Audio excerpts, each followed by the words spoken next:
नमस्कार मित्र हो. आज पुस्तक परिचय या सदरात कृष्णा सीताराम पाटील तथा के.एस. अण्णा यांच्या जीवन गाणे या आत्मकथनाचा परिचय आपण करून घेणार आहोत. कृष्णा सीताराम पाटील या नावापेक्षा ते के.एस. अण्णा या नावानेच सर्व परिचित आहेत. बालपणापासूनच कष्टाची आणि थोरांबरोबरच लहानांशीही अदबीने सौजन्याने वागण्याची त्यांची सवय.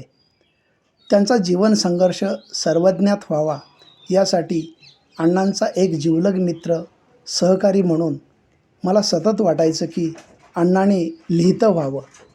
कोरोना काळात सारं जग थांबलं असताना माझ्यासारख्या एका सामान्य मित्राने केलेल्या आवाहनाला प्रतिसाद देत अण्णा लिहिते झाले.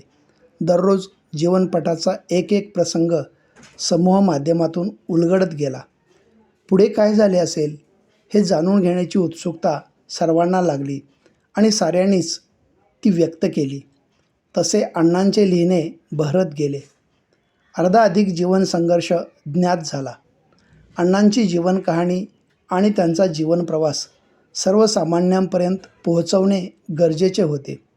हा संघर्ष पुस्तक रूपाने सर्वांसाठी खुला व्हावा म्हणून आम्ही आग्रही होतोच.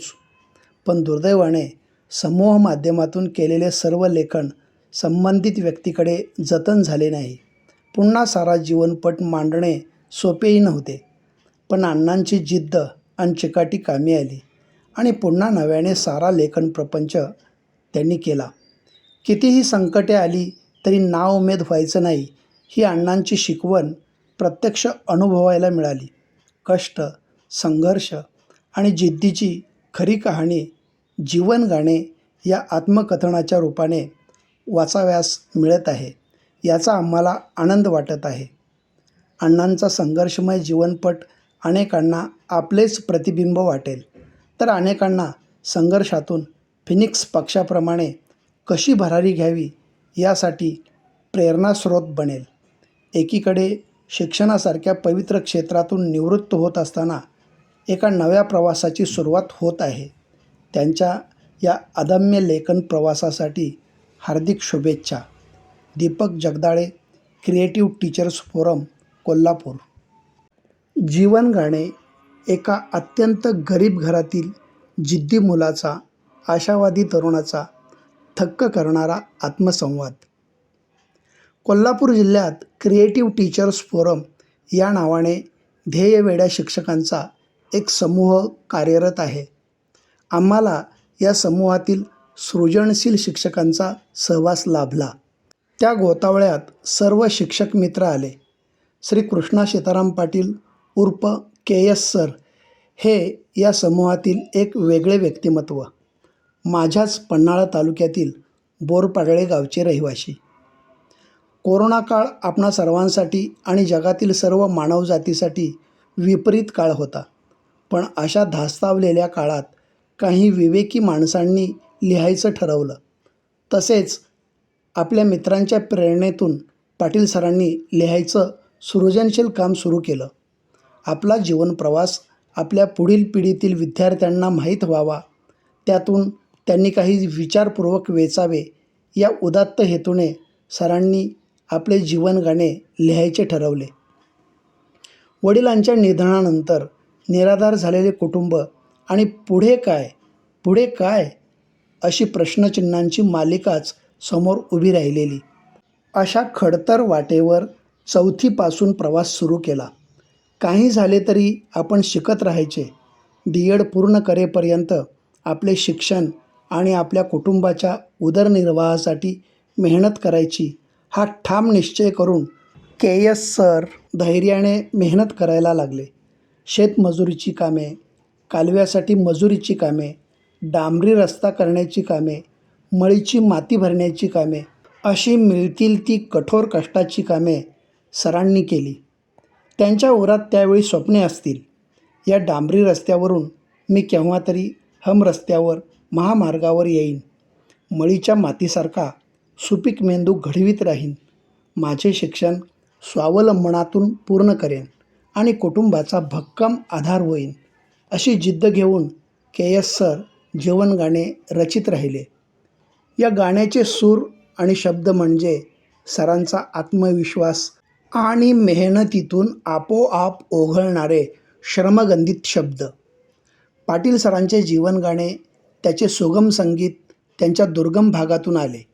सदैव सोबतीला असलेले सवंगडी, मित्र यांनी सरांची उमेद कायम ठेवून जीवनगाण्याचे संगीत अधिक मधुर केले. कोरडवाहू शेतीतून जमेल तसे पिकवायचे.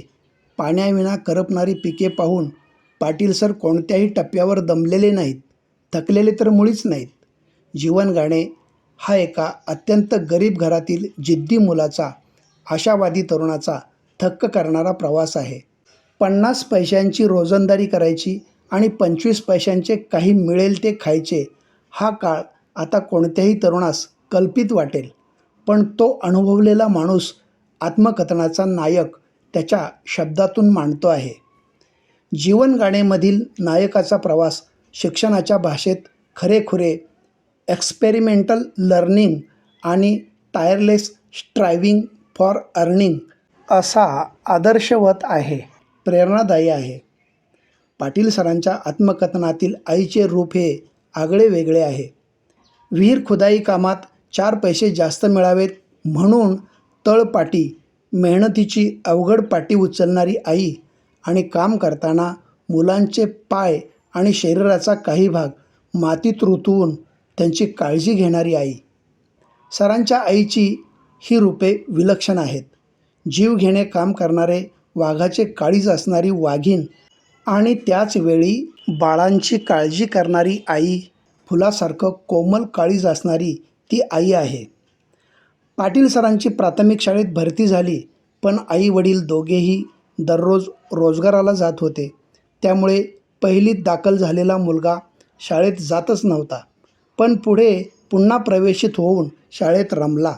असा विद्यार्थी आपले शिक्षण पूर्ण करून मुलांना शिक्षणाची गोडी लावणारा शिक्षक व्हावा, याही गोष्टी नवलाईच्या आहेत.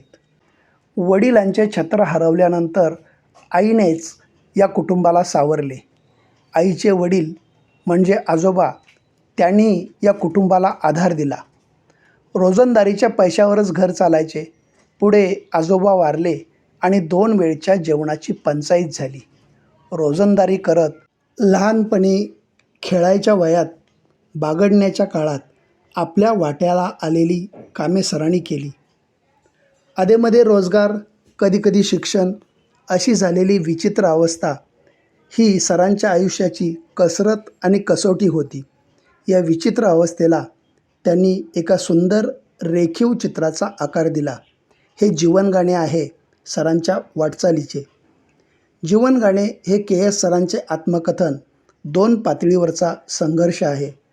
कुटुंबाला जगवण्यासाठी आणि स्वतः जगण्यासाठी राबणे आणि या जगण्याच्या संघर्षात टिकून राहणे. दुसऱ्या पातळीवर शिकण्यासाठीचा संघर्ष आहे. अडचणी असतील, अडथळे असतील, तरी पण त्यावर मात करून मला शिकायचं आहे. या दोन्ही संघर्ष पातळीवर आत्मकथनाचा नायक टिकून राहतो. हा जगण्याचा श्वास आणि शिक्षणाचा ध्यास हे या आत्मकथनामधील संदेश आहेत. निराशेच्या गर्तेत असलेली सर्व काही मुले पराभूत मानसिकतेने वावरताना दिसतात. एखाद्या विषयात नापास झाले तर त्यांना जीव नकोसा वाटतो.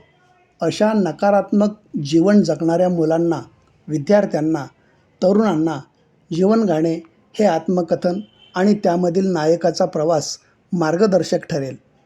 के.एस. पाटील सरांचे आत्मकथन हा श्रमाचा, घामाचा, कामाचा मंत्र सांगणारे, या मार्गावरून जाताना शिक्षणाचे, शिकण्याचे, कसे शिकावे याचे तंत्र सांगणारे आत्मकथन आहे.